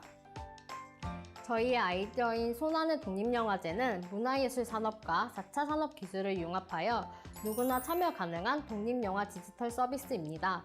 크게 구독형과 참여형 콘텐츠 두 가지로 아이디어를 제시했습니다. 구독형 콘텐츠의 경우 모바일 어플 및 웹사이트로 운영이 되고 참여형 콘텐츠의 경우 어플로 진행하되 구독형 어플의 카테고리에 속하여 연결될 수 있도록 하였습니다. 세부적으로 구독형 콘텐츠의 경우 요즘 사람들이 많이 사용하고 있는 OTT 서비스를 기반으로 했습니다. 이 플랫폼을 구성할 때 제작자와 구독자 그리고 배우 이렇게 세 가지 입장에서 생각을 해봤는데요. 제작자는 자유롭게 작품을 업로드하여 구독자를 모을 수 있고 구독자는 업로드된 작품을 감상하고 관람평을 작성할 수 있습니다. 배우는 자신의 프로필을 업로드해 출연작을 여러 사람들에게 알릴 수 있습니다. 이렇게 세 그룹 사람들 모두에게 도움이 되는 선순환형 플랫폼을 만들고자 했습니다. 두 번째로 참여형 콘텐츠는 독립영화를 사랑하는 사람들의 소통 창구로서의 기능이 담겨있는 플랫폼입니다. 기술적 측면에서는 현대인들이 거부감을 느끼지 않으면서 현실적으로 구현이 가능한 AI 360VR 기술을 접목시켰습니다. 뿐만 아니라 커뮤니티로서의 기능을 살려서 GV 영상, 리뷰 공유, 실시간 대화 기능을 이용해 비대면 트렌드는 반영하고 현장감은 살리고자 했습니다. 첫 번째 강점으로는 친숙한 기술을 통한 실현 가능성입니다. 저희 아이디어에 융합한 기술은 GV 영상의 360VR 기술과 배우 감독 인터뷰 영상의 AR 기술, 마지막으로 커뮤니티 AR 이모지입니다. 이러한 기술들은 이미 우리 생활 속에서 자연스럽게 사용하고 있는 친숙한 기술들입니다. 그렇기 때문에 처음 사용하는 사람들에게도 어려움 없이 다가갈 수 있고 사업화가 이루어지는 현실적인 면에서도 실현 가능성이 높다고 생각합니다. 두 번째 강점은 인재 발굴 및 독립영화계 활성화입니다. 구독자들은 후원금 제도를 통해 관심 있는 제작자의 작품 활동을 응원할 수 있는데요. 강제성을 띠지 않기 때문에 부담이 적고 구독자가 직접 자신이 원하는 인재를 찾아 다음 작품 제작을 지원할 수 있어서 장기적으로 독립영화 산업 활성화에 보탬이 될 수 있을 것이라고 생각합니다. 세 번째 강점은 비전 있는 콘텐츠입니다. 저희가 기획한 이 콘텐츠는 인터넷 기반의 동영상 서비스로서 어플과 웹사이트를 통해 이용할 수 있습니다. 따라서 스마트폰과 태블릿, 노트북 등 전자기기만 있다면 언제 어디서나 누구나 사용이 가능합니다. 그리고 독립영화에 현재 종사하고 있는 사람들 뿐만이 아니라 미래의 영화 산업계에 진출하고자 하는 사람들도 해당 플랫폼에서 자유롭게 활동할 수 있기 때문에 비전 있는 콘텐츠라고 생각했습니다. 아무래도 누구나 참여할 수 있는 플랫폼이다 보니 제작자의 저작권을 보호해주는 것이 가장 중요하다고 생각했습니다. 이를 해결하기 위해 다른 OTT 서비스의 저작권 보호 원칙에 기반하여 스크린 캡처를 할 수 없도록 하는 등의 무단 공유를 막는 방안을 생각해 보았습니다. 여기서 더 나아가 저희 아이디어에 대한 초기 유입을 온 오프라인 형식 두 가지로 생각해 보았습니다. 먼저 오프라인 형식은 현재 매년 개최되고 있는 영화제를 통해 사람들에게 어플을 직접 체험해보는 이벤트를 운영합니다. 온라인에서는 SNS를 통해 배너 광고 등을 진행할 예정입니다. 저희는 공통적으로 문화예술, 광고, 영상 등 다양한 콘텐츠 분야에서 활발히 활동하고 싶다는 꿈을 갖고 있습니다. 그래서 이런 아이디어를 낼 수 있었던 것 같습니다. 저희의 아이디어가 꼭 실현이 되어서 국내 독립영화 산업 활성화에 기여를 했으면 하는 바람이 있고요. 또 여러 분야에서 영화 산업에 진출을 희망하는 분들께도 도움이 됐으면 좋겠습니다. 6번째 팀 AD의 영상이었습니다. 자, 그럼 바로 무대 위로 모셔보도록 하겠습니다. 뜨거운 박수로 맞이해 주시죠. 네.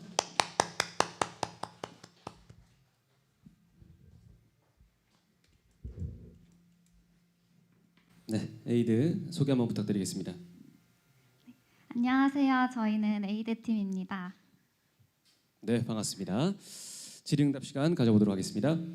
네, 질문 드리겠습니다. 되게 좋은 취지로 독립영화 산업 활성화를 도울 수 있는, 지원할 수 있는 좋은 플랫폼 사업, 일종의 플랫폼 사업이라는 생각이 드는데요.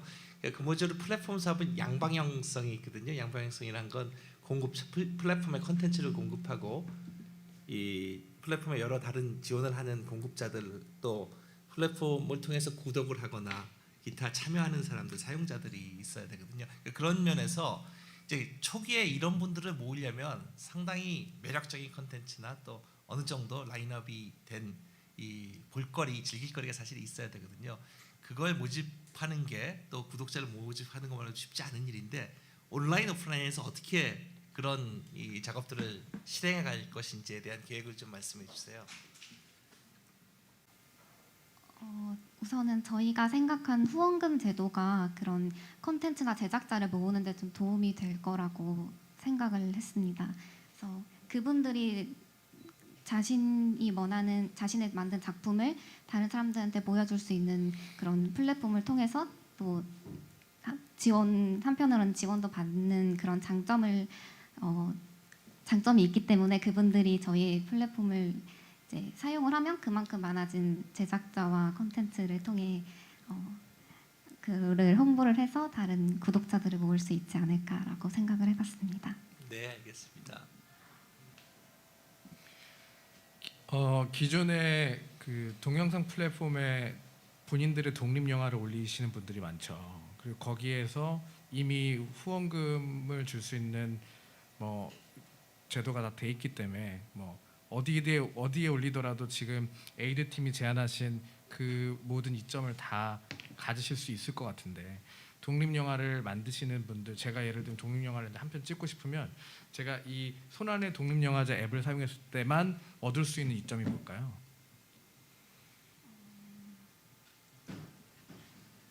우선은 독립영화라는 것 자체, 독립영화라는 이 평소에 접하기 힘들었던 것 자체를 한 곳에 모아놓았다는 거에 큰 이점이 있고요. 그 다음에 그 제작자들한테 도움을 준다는 것에도 점이 있고, 그리고 저희가 독립 영화로 진출을 하고 싶어도 이제 많이 찾기가 어렵잖아요. 그런 플랫폼을. 그렇다 보니까 이 공간 안에서만큼은 그냥 독립 영화를 서로 자유롭게 올리고, 또 이제 영화 산업 쪽으로 진출하고자 하는 학생들에게도 포트폴리오로의 이렇게 기능을 할 수 있을 것 같다라고 생각을 했습니다. 네, 그 모든 기능이 다 유튜브에도 있지 않나요? 그 독립 영화 자체가 그 GV 영상이나 이런 게 영화제를 개최할 때 잠깐 온라인에 올라왔다가 그 영화제가 끝나면 거의 다 내려가는 형식이더라고요. 저희는 그런 부분에 있어서 실제로 독립 영화를 다른 때 보고 싶은데 그걸 못 보니까, 근데 그거를 저희가 항상 볼 수 있도록 저희 플랫폼에서 볼 수 있도록 하는 게 메리트가 크다고 생각합니다. 그래서 네네. 그 저는 조금 더 이제 고민을 더 해봐 주십사 하는 마음에서 질문 드린 건데요. 독립 영화를 만드시는 분들의 꿈은 결국은 본인들의 영화의 스크리닝이거든요. 그렇잖아요. 근데 그분들이 주된 컨텐츠이신데 가장 그분들이 원하는 것을 제공할 마음이 있는지를 제가 여쭤본 거거든요. 지금 앞에 계신 에이드 팀들 중에서 영화 전공자가 있으신지 모르겠지만 독립 영화를 주제로 삼으셨을 때는 아마 그분들과의 인터뷰라든지 독립 영화를 만드는 사람들의 가장 큰 꿈이 뭔지를 아실 거라고 생각해요. 영화의 스크리닝을 해주지 않고 이게 그냥 무한히 계속해서 OTT 플랫폼에서 담겨지는 것들을 과연 독립 영화를 만드신 분들이 그 궁극적으로 원하는 게 맞는가, 뭐 그런 것들에 대한 고민이 있었으면 하는 바람에서 여쭤봤습니다. 감사합니다. 네, 질의는 여기까지 받도록 하고요. 마지막으로 우리 에이드 팀 마지막 말씀 좀 부탁드리겠습니다.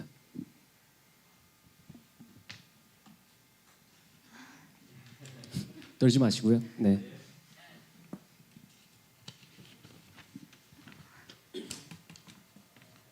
저희가 지금 여기에 서 있는 저희가 좀 큰 용기를 내서 이렇게 공모전에 지원하게 됐는데 여기에 서 있어서 많은 심사위원분들께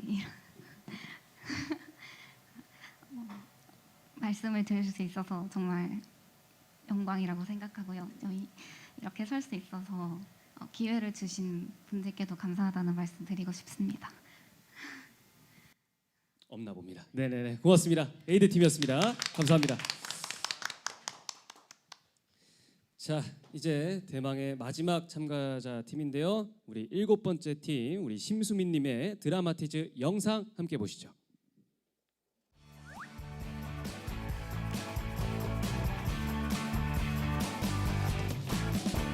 안녕하세요. 저는 경희대학교 언론정보학과에 재학 중인 심수민입니다.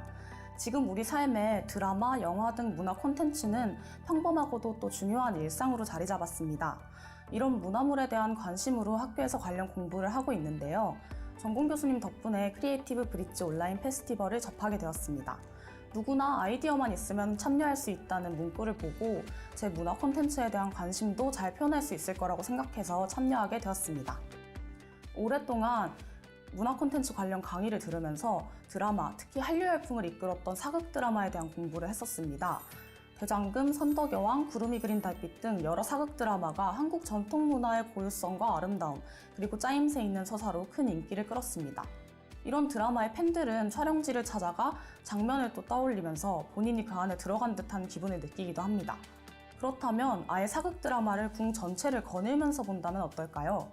한국 전통의 아름다움을 느끼면서 드라마의 생생함도 얻을 수 있지 않을까요? 이런 상상에서 이 아이디어를 고안하게 되었습니다. 제 아이디어는 프로젝션 매핑 및 AR 기술과 한국 전통의 경복궁을 결합한 체험형 드라마이고요. 이름은 드라마타이즈입니다. 드라마에 AR 기술을 더해 더 극적으로 보이게 한다는 의미를 가지고 있는데요. 프로젝션 매핑이 이 드라마의 홍보 효과를, AR 기술과 경복궁이 한국 문화물에 생동감을 주는 효과를 제공할 것입니다. 여기서 프로젝션 매핑은 인트로 역할을 하는데요. 드라마 7편 정도의 내용이 담긴 영상을 경복궁 광화문에 투사하여 그 자체로 하나의 콘텐츠이자 또 드라마의 홍보물 역할을 하게 됩니다. 샌드아트나 댄스 뮤지컬 같이 이미지만으로 내용이 직관적으로 이해되도록 구성하고, 이를 경복궁 야간 개장 기간에 진행해 영상을 보고도 경복궁 안에서 드라마를 또 볼 수 있도록 합니다. 본격적인 드라마는 경복궁 내부에서 진행됩니다. 공식 홈페이지에서 관광 코스로 지정된 총 13개의 공간을 활용하여 각 공간에서 하나의 에피소드가 진행되는, 즉 13부작 드라마를 제작합니다. 드라마는 한 편당 10분 미만의 쇼폼을 유지하여 입구에서부터 가장 안쪽에 있는 항정원과 건천군에 돌아 다시 입구로 돌아오는 순서로 구성합니다. 공간에 비추면 AR 기술로 등장인물이 나타나 드라마가 진행되는데요. 이때 드라마타이즈는 드라마 속 세계에 들어와 있는 구조라 주변에도 궁인, 내시, 관료 등 인물들이 각자 움직이고 있습니다. 더불어 AR 포토 기능으로 입구 한켠에서 기념사진도 찍을 수 있도록 합니다. 이 콘텐츠는 크게 2가지 강점을 가진다고 볼 수 있는데요. 먼저 첫 번째는 한국의 문화에 관심을 높일 수 있습니다. 경복궁이 면적이 넓고 여러 공간이 있다 보니까 궁 전체를 다 돌아보는 사람이 드물잖아요. 드라마 타이즈는 경복궁 전체를 무대로 극이 진행되기 때문에 궁 안쪽까지 사람들이 보고 그 정취를 느낄 수 있도록 해줍니다. 게다가 경복궁은 내부를 보호하기 위해서 문이 닫혀있는 궁들이 많은데 AR 기술을 활용하면 궁 내부를 AR로 관람할 수 있기 때문에 더 세심하게 관람할 수 있다고 생각합니다. 두 번째는 한국 관광지의 홍보 역할을 할 수 있습니다.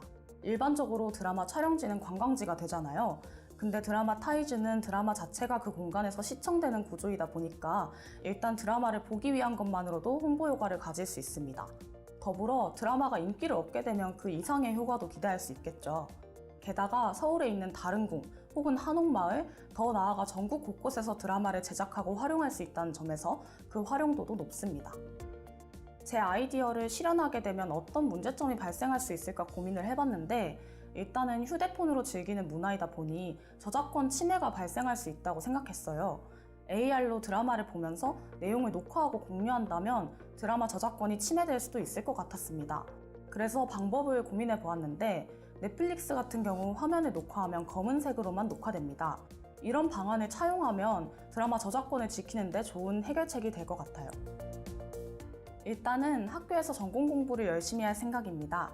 지금까지 문화 콘텐츠 비평이나 기획 관련 공부를 해왔는데 이론만 배우다 보니 실전에 대한 감각이 좀 부족했어요. 이번 공모전이 또 하나의 경험이 되어서 앞으로 진로를 더 구체화하는 데 큰 도움이 될 것 같아요. 이제는 제가 진로를 구체적으로 결정할 때가 가까워졌습니다. 학교 공부를 열심히 또 하면서 이렇게 좋은 기회가 있으면 참여도 하고 이렇게 내공을 쌓아서 진로를 더 구체화해 볼 생각입니다. 네, 마지막 참가자 우리 심수민님의 영상이었습니다. 바로 무대 위로 한번 모셔보도록 하겠습니다. 우리 심수민님을 큰 박수로 맞이해 주시죠. 네.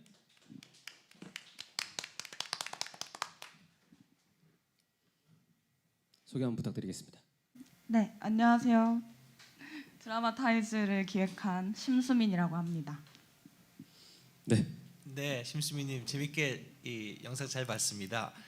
재밌는 독특하고 재밌는 아이디어라는 생각이 드는데요. 현실적으로 사업화를 진행한다면 여러 가지 제약 요인들이 있을 것 같아요.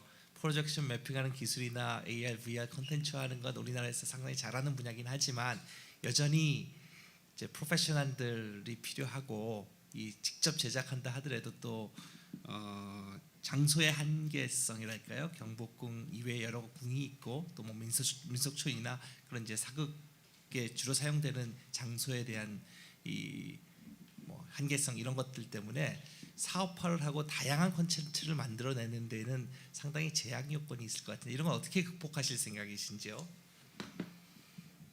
근데 말씀해주신 장소적인 제약이라는 게 어떤 예를 들어서 프로젝션 매핑 효과를 극대화하려면 밤에 해야 되잖아요. 우리나라 사계절이기 때문에 겨울에 하는 건 되게 쉽지 않은 관객들한테도 그런 부분도 있고 경복궁 이외에 여러 궁들이 있지만 그런 이 목적으로 오픈해서 할 수 있게 하는 것도 여러 행정기관, 그 관리 광고기관하고 조율이 필요하고 이런 여러 가지 제약 요건들 말씀드리는 겁니다. 네. 일단 프로젝션 매핑에 있어서 말씀을 드리자면 제가 생각한 건 사실 아까 영상에서도 하나의 콘텐츠가 될 수도 있지만 또 동시에 홍보물 역할을 할 수도 있다고 말씀을 드렸잖아요. 그래서 제가 생각한 건 사실 그냥 일회성? 그래서 이 제작을 널리 알리는 그런 목표의 약간 의도로 생각을 한 거였고요. 사실 현실적으로 비용적인 문제나 이런 거 생각했을 때 매일 밤마다 프로젝션 매핑을 틀기는 사실 문제가 있으니까 저는 이 기술을 알리는 목적, 그러니까 이 드라마 타이즈를 개막했다? 약간 이런 느낌으로 생각을 한 거였고요. 그리고 다양한 장소에서 시행이 되기 또 어렵다고 말씀을 주셨는데 그것도 맞는 말씀이신 것 같아요. 근데 일단 제가 생각한 건 경복궁에 있어서 아이디어를 낸 거였기 때문에 경복궁 안에서는 충분히 가능할 거라고 생각하고 그리고 또 다른 궁을 여는 게 좀 어렵다면 이게 사극 드라마가 아니라 좀 현대물로 넘어가서 또 드라마를 촬영할 수 있는 공간이 다른 관광지에도 생길 수 있으니까 그런 공간을 활용한다면 또 콘텐츠를 다양화할 수 있다고 생각합니다. 네, 알겠습니다. 들었습니다. 네, 편혁 교수님. 새로운 종류의 웹드라마 같은 것을 제작해서 현장에서 AR을 통해서 경험할 수 있게 해주겠다. 이렇게 되네요.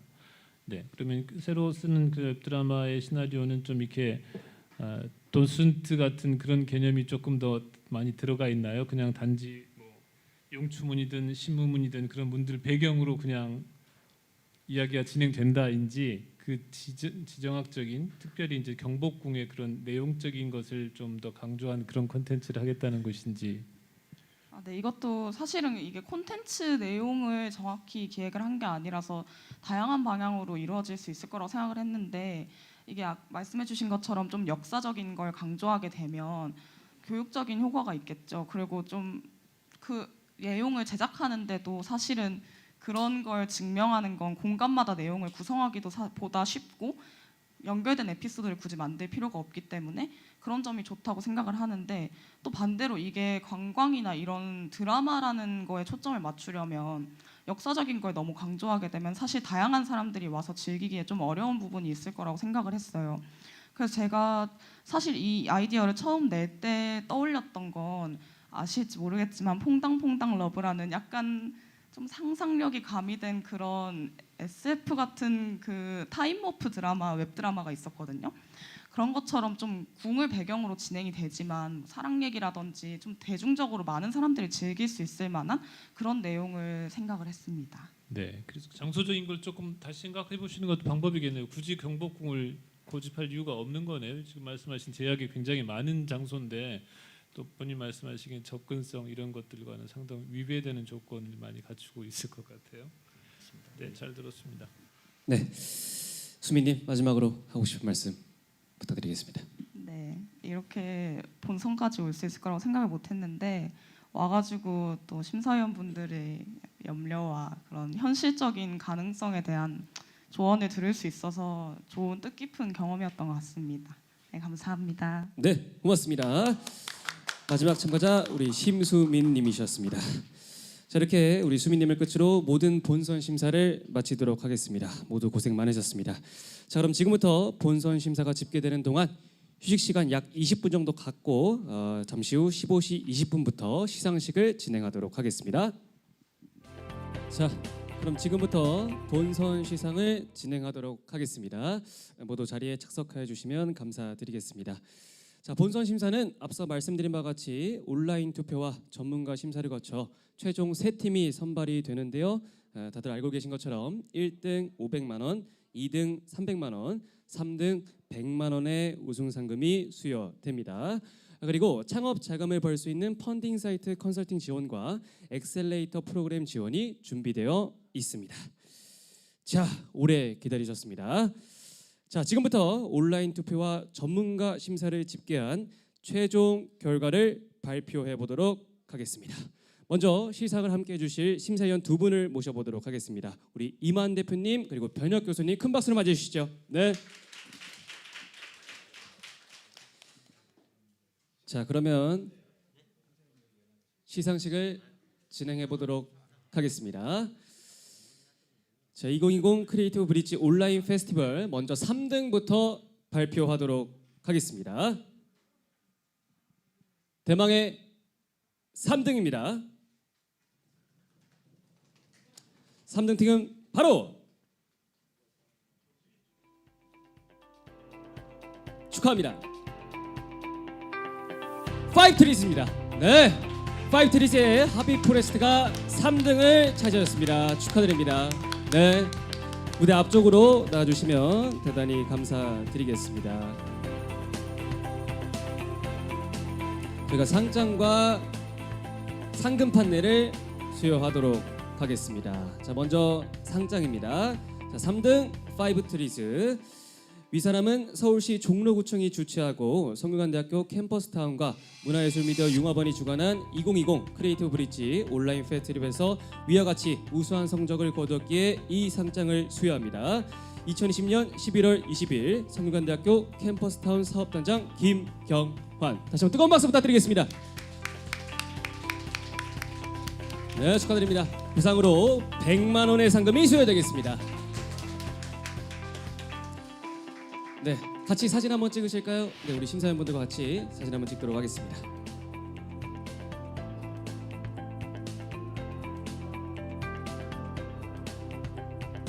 네, 축하드립니다. 자, 우리 간단하게 파이브트리즈 수상 소감 한번 들어보도록 하죠. 네, 3등을 차지했습니다. 네, 저희가 사실 예상을 못해서 정말 감사하고 이 기회를 저희는 앞으로 더 열심히 노력하라는 것으로 이해하고 앞으로 창업에 더 열심히 도전해보는 파이브트리즈 팀이 되도록 하겠습니다. 감사합니다. 네, 축하합니다. 예, 감격스러우신가 봐요. 예, 좋습니다. 자, 그럼 바로 이어서 2등을 발표하도록 하겠습니다. 자, 과연 어떤 분이 2등을 차지했을지 2020 크리에이티브 브릿지 온라인 페스티벌 2등 발표하겠습니다. 대망의 2등은 바로 축하합니다.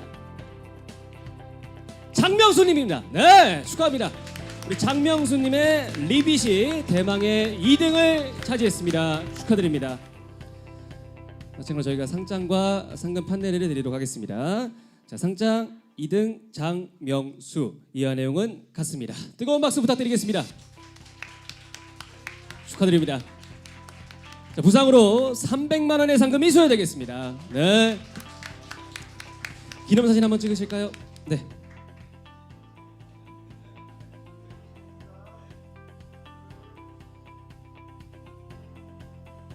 네, 축하드립니다.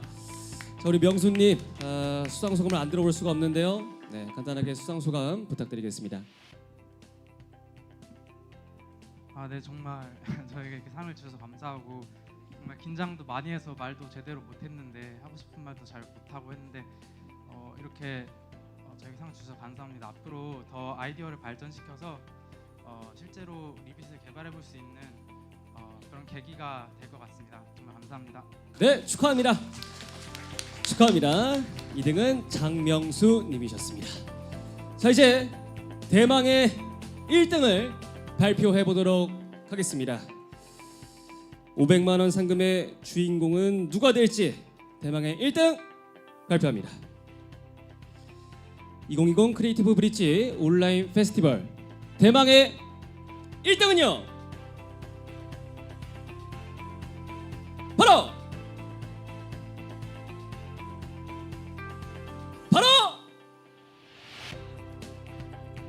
청바지 팀입니다. 축하합니다.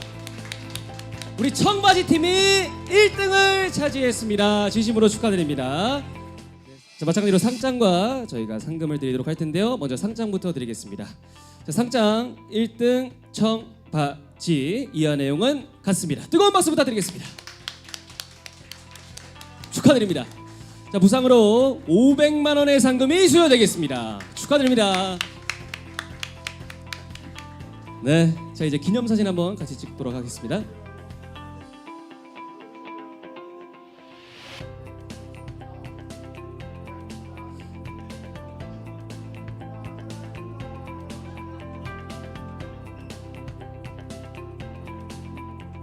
네, 축하합니다. 축하합니다. 네. 자, 이렇게 해서 2020 크리에이티브 브릿지 온라인 페스티벌 대망의 1등 팀, 청바지 팀 수상 소감 말씀하셔야죠. 네네네. 빨리 돈 갖고 가져가려고 했나 봐요. 네네. 자, 수상 소감 부탁드리겠습니다. 너무 떨어가지고 답도 잘 못한 것 같고 그런데 사이드테이 열심히 하겠습니다. 얘들아 사랑해. 네, 축하합니다. 축하드립니다. 네, 축하드립니다. 자, 이렇게 해서 우리 심사위원 두 분은 다시 자리로 착석해 주시고요. 우리 수상하신 모든 팀들 무대 위로 올라와서 단체 사진 같이 찍고 또 마무리해 보도록 하겠습니다. 진짜 좋은가 봐요. 예, 난리가 났어요. 자, 1등, 2등, 3등 팀 모두 무대 위로 올라와 주시기 바랍니다. 1등, 2등, 3등 팀 모두 무대 위로 올라와 주시기 바랍니다.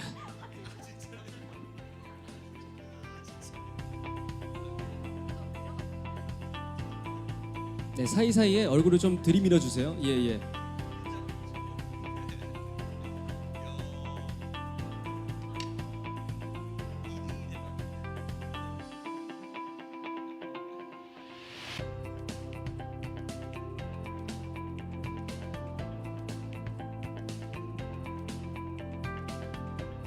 네, 모두 고생 많으셨습니다. 축하합니다. 네, 축하드립니다.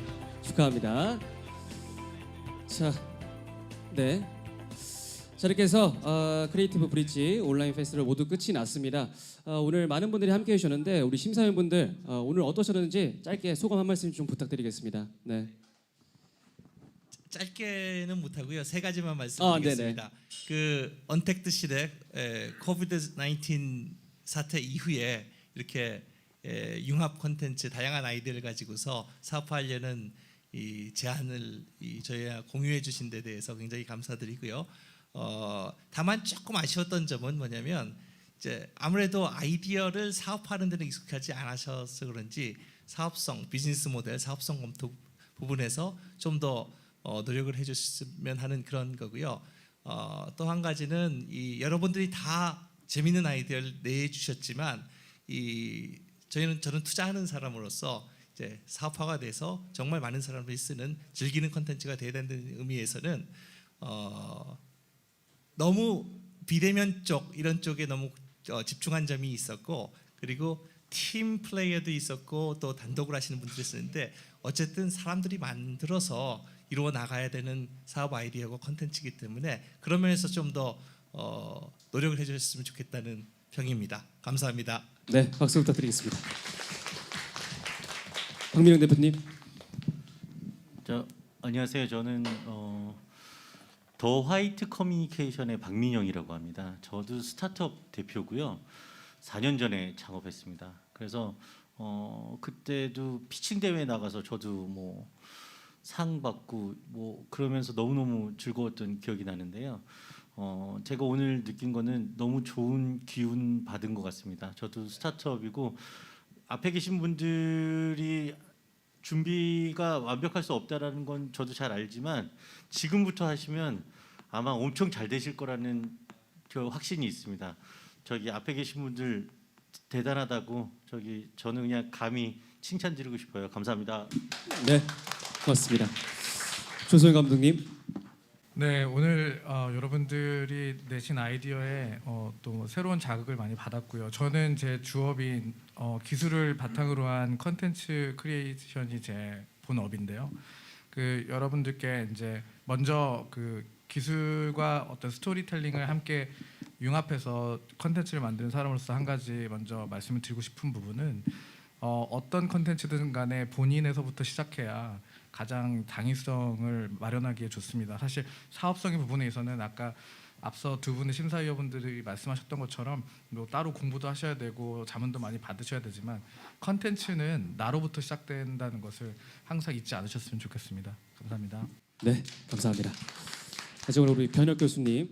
네, 독창성을 가장 중요하게 생각하게 됐던 것 같아요. 그래서 그럴 법한 이야기 또는 유행에 따른 것도 물론 관심을 갖고 있어야 되겠지만 내적으로 동력이 좀 확실한 동력이 있는 컨텐츠였으면 좋겠다는 생각을 했고요.